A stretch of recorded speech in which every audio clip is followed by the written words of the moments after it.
governors and heads of delegations, distinguished ladies and gentlemen, on behalf of the government and people of India, I warmly welcome you all to the 46th annual meeting of the Board of Governors of the Asian Development Bank. I also congratulate President Nakao on his election as the President of ADB.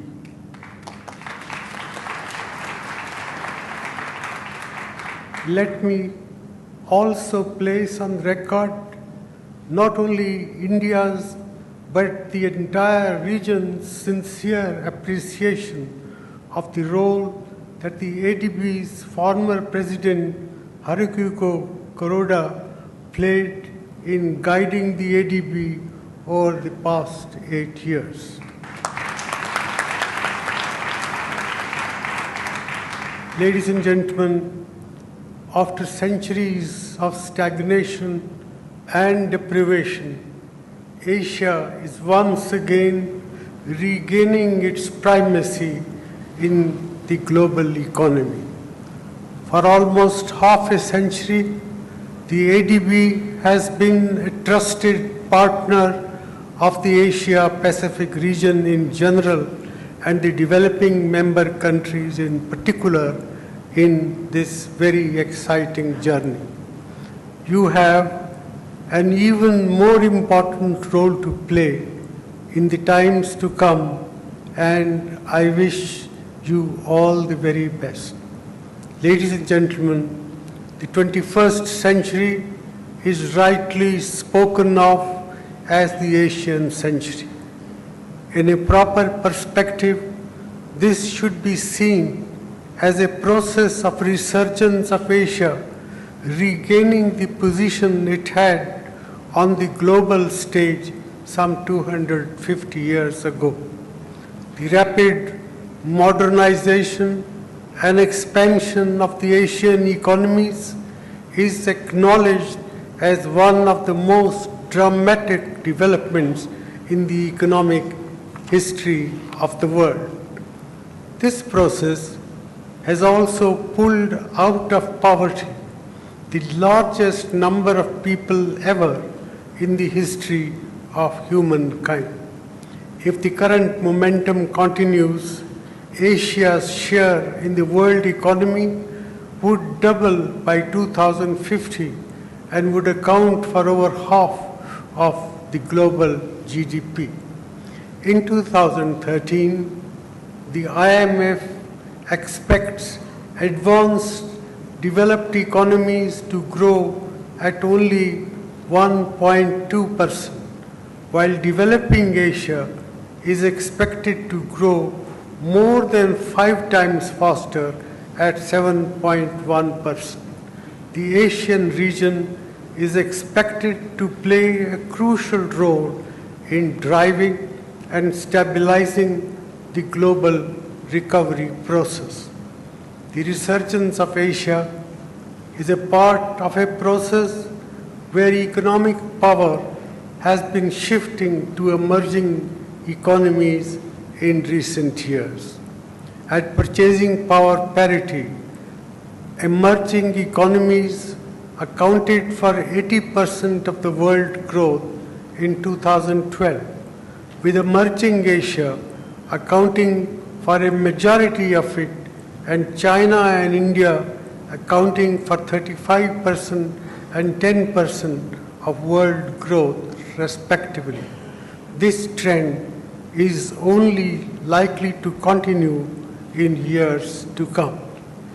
As the world moves forward, one where consumption and investment shift towards emerging markets, especially in Asia, several opportunities and challenges arise.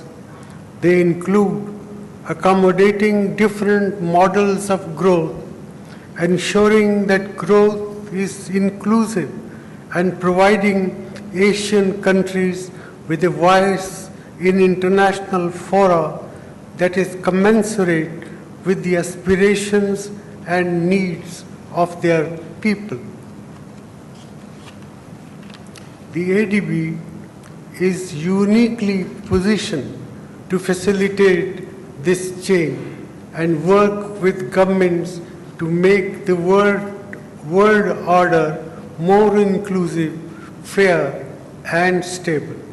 Ladies and gentlemen, while it is true that Asia and the Pacific region, growing at over 8% annually over the 2 decades, is the most dynamic region of the world, there are still stark differences across and within countries in this vast region. Though there has been a significant reduction in poverty in many countries, inequalities have not fallen, and some social indicators, including the extent of malnutrition, have not improved significantly.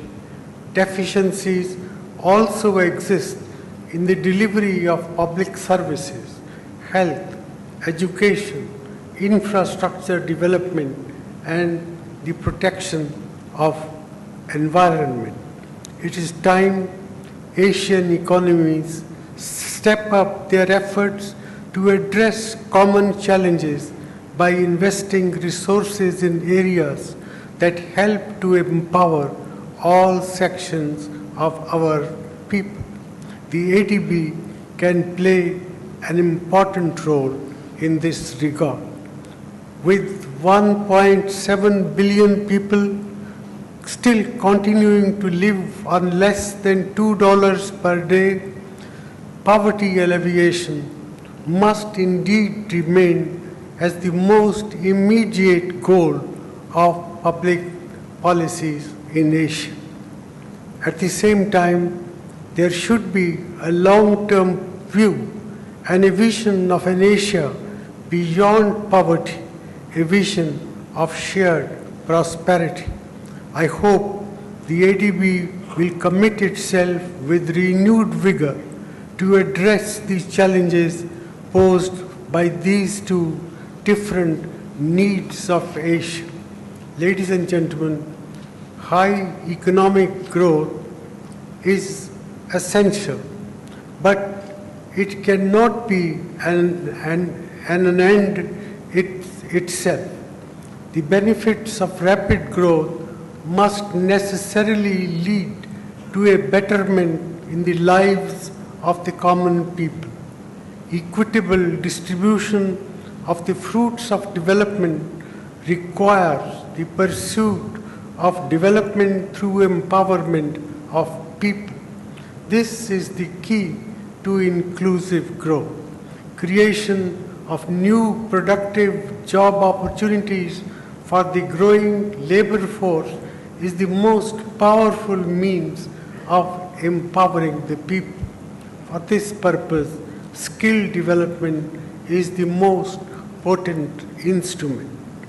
One hears a lot about the demographic dividend that developing Asia could enjoy in the coming decades. We need effective institutions and effective policies to make this happen. Adequate investments in sectors such as health, primary and higher education, skill development, as well as industrial sectors that can provide gainful employment are very crucial. With the limitations of agriculture in absorbing additional labor, high productivity jobs need to be created in sectors outside agriculture.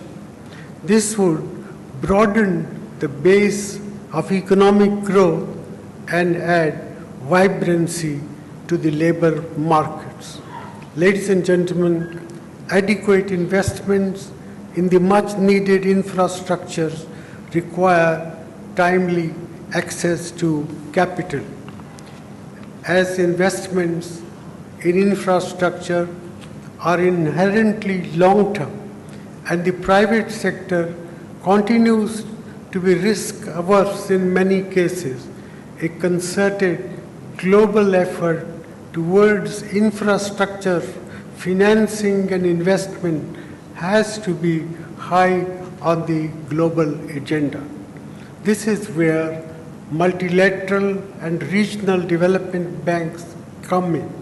As I said at Los Cabos meeting of the Committee of 20, infrastructure investment in development